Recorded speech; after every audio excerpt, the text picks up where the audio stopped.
You know that feeling when you scroll through a dozen gaming PC listings, all flashing insane numbers, and you start wondering if any of them will actually sit quietly under your desk without stealing the whole room's power budget?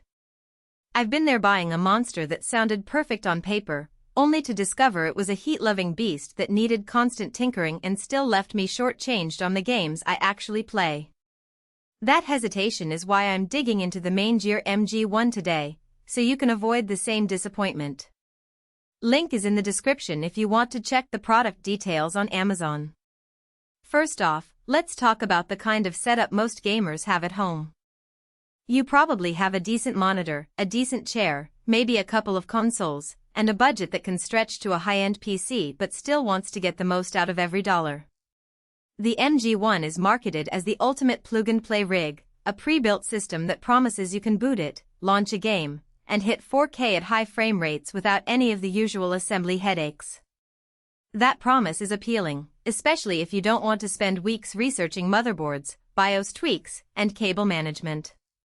The question is whether the reality lives up to that convenience. When you open the box, the first thing you notice is the new MG1 MK.2 case. It's larger than a typical mid-tower, with a more angular design that feels like it was sculpted for airflow.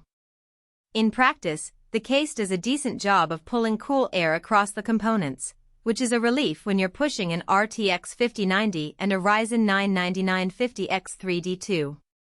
I ran a couple of popular titles, Cyberpunk 2077 and Elden Ring, at 4K with ultra settings, and the system stayed in the 70-80C range under load. That's respectable for a machine that's basically running two of the most power-hungry parts on the market right now. The cooling isn't a miracle, you'll still hear the fans spin up when you go into a demanding scene, but there's no sudden screaming that makes you wonder if the whole house will lose power. One hidden trade-off is the sheer size of the power draw. The RTX 5090 alone can pull upwards of 450 watts under load, and the 9950X 3D2 isn't far behind. If your house wiring is older, you might notice flickering lights or a tripped breaker when you crank up the graphics settings. In my experience, the MG1 runs fine on a dedicated 1000-watt PSU, which it ships with, but you'll need to make sure your outlet circuit can handle that load. This isn't a problem for new builds, but for renters or people in older apartments, it could be a deal-breaker. Now, let's get into the everyday usability that most reviewers gloss over. The MG1 comes with a 4TB NVMe SSD, which means you can install multiple large games and still have room for a 1080p video library. Loading times are genuinely quick. Warzone drops you into the lobby in under 2 seconds.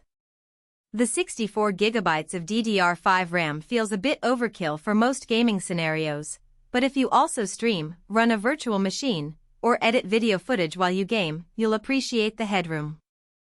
In a real-world sense, the extra RAM and storage mean you can keep the OS, game launchers, and a handful of background apps open without the system stuttering.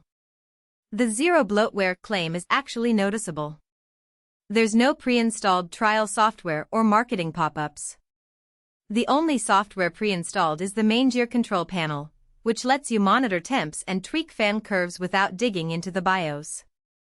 It's straightforward, but you won't find a fancy overclocking suite. If you want to push the GPU beyond stock, you'll need to install third-party tools like MSI Afterburner.